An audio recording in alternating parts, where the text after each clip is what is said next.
नमस्कार। धर्म क्षेत्र कुरुक्षेत्र में आपका स्वागत है। और आज हम बात करेंगे जिनका दिन है। हालांकि उनके दिन तो 365 के 65 होते हैं, लेकिन हैरानी की बात यह है कि पवन पुत्र हनुमान जी जो हैं उनका दिन आखिर मंगलवार ही क्यों माना जाता है, मंगलवार ही क्यों होता है।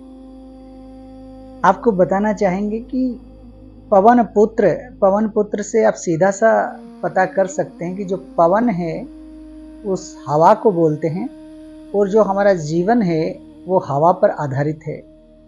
यानी कि हम श्वास लेते हैं प्रथम दिन और श्वास ही छोड़ते हैं अंतिम दिन। तो हमारा जो जीवन टिका है वो श्वास पर टिका है।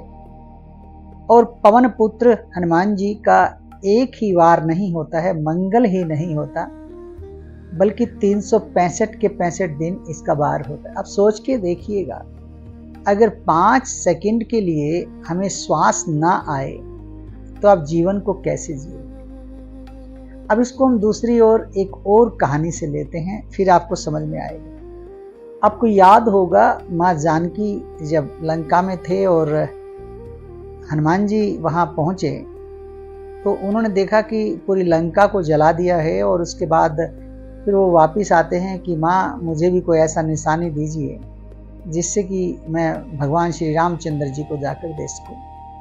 तो उन्होंने अपनी चूड़ामणि उनको दी थी और 2 वरदान भी दिए थे। एक दिया था अजर अमर।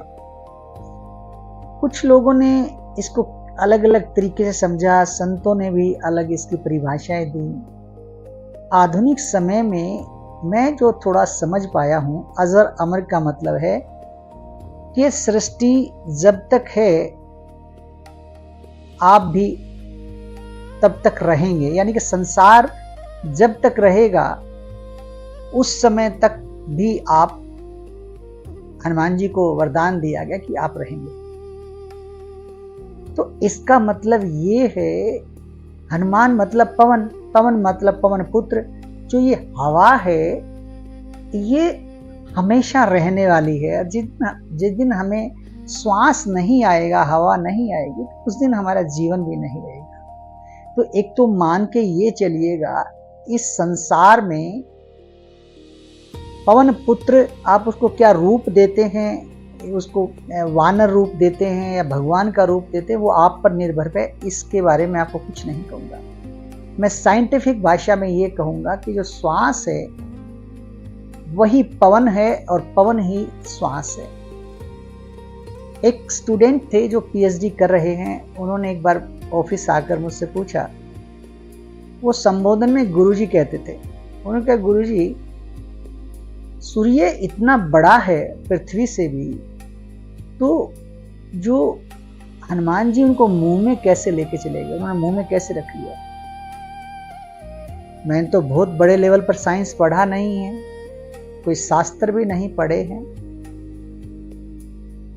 मन में एकमात्र विचार यही आया कि जब मां सीता ने कहा कि अजर अमर हनुमान जी महाराज को, तो अजर अमर क्या है, हवा है, श्वास है, और हवा पूरे संसार में है, और वही पवन है, और उसके ही बीच में सूर्यदेव भगवान है। इसका मतलब ये है, कभी आप सोचे कि हनुमान जी के मुंह में सूर्य समा गए, किद्वंती हो सकती है, लेकिन सत्यता यह है कि पवन पुत्र मतलब हवा पूरे संसार में, और संसार के बीच में हम सब, चंद्रमा, ये पूरा सृष्टि, ये जितना लोक हैं, ये सब उसके अंदर है। तो पवन पुत्र का बहुत महत्व है। अपने बच्चों को आप संस्कार दीजिए कि वो हनुमान चालीसा डेली पढ़ें, हनुमान चालीसा का पाठ करना चाहिए, क्योंकि हनुमान जी जो हैं वो अजर अमर है। तो एक आशीर्वाद हम लोगों को मिलता है कि हम मतलब सही रूप में जीवन को जिएं। ये हनुमान जी महाराज का आशीर्वाद हमारे लिए हो सकता है।